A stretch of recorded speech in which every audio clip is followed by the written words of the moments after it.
Stereotip tentang anak yang pandai adalah anak yang rajin belajar dan mewarisi kecerdasan dari orang tuanya. Rasanya masih kental di masyarakat kita. Anak yang memiliki prestasi baik di sekolah sering dikaitkan dengan anak yang suka membaca buku, rajin mengulang pelajaran, serta memiliki orang tua yang cerdas pula. Padahal prestasi siswa di sekolah dipengaruhi berbagai faktor, baik dari dalam diri siswa maupun dari lingkungan tempat siswa tumbuh dan memiliki kebiasaan tertentu. Dukungan lingkungan, terutama keluarga, dalam optimalisasi tumbuh kembang anak ternyata memiliki peran yang sangat penting pada proses pendidikan.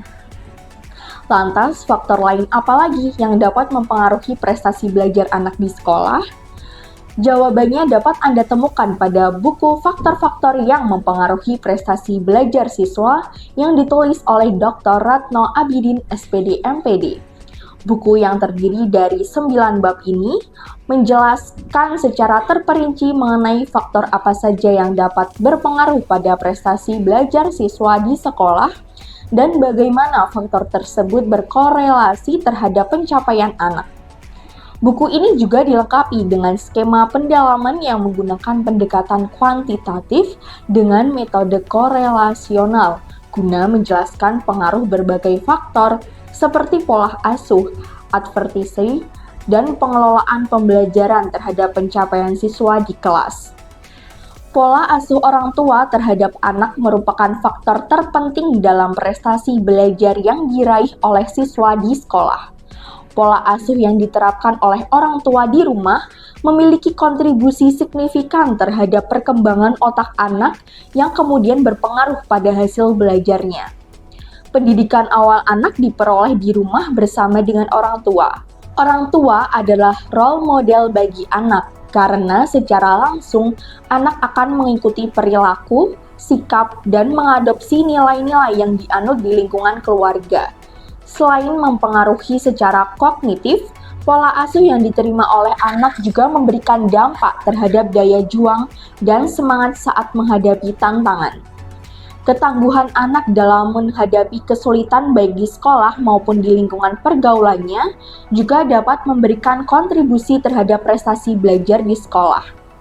Advertisi atau identik dengan daya juang dapat mendukung siswa dalam meningkatkan prestasi belajarnya di sekolah.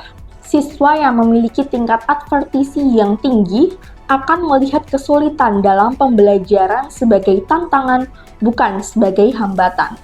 Sebaliknya, siswa dengan advertisi yang rendah cenderung melihat kesulitan dalam pembelajaran sebagai hambatan yang sulit untuk diselesaikan. Advertisi sangat berkaitan dengan cara individu dalam menghadapi situasi tertentu. Tidak hanya pola asuh dan advertisi saja, di dalam buku ini juga dijelaskan tentang korelasi pengelolaan pembelajaran dengan prestasi siswa di sekolah. Pengelolaan pembelajaran merupakan proses yang melibatkan interaksi antara siswa dan guru. Proses pembelajaran akan berjalan secara efektif jika interaksi ini dikelola dengan baik. Guru harus mampu menghadirkan suasana pembelajaran yang kondusif melalui tahapan perencanaan, pengorganisasian, pelaksanaan, sekaligus pengawasan. Manajemen kelas yang efektif akan mendukung peningkatan prestasi siswa di sekolah. Anda bisa mendapatkan buku ini di www.deepublishstore.com atau di seluruh marketplace kami yaitu Shopee, Tokopedia, Lazada, dan Bukalapak. Selalu support channel kami dengan cara like dan subscribe. Jika video ini bermanfaat untuk Anda, jangan lupa share ke orang sekitar Anda.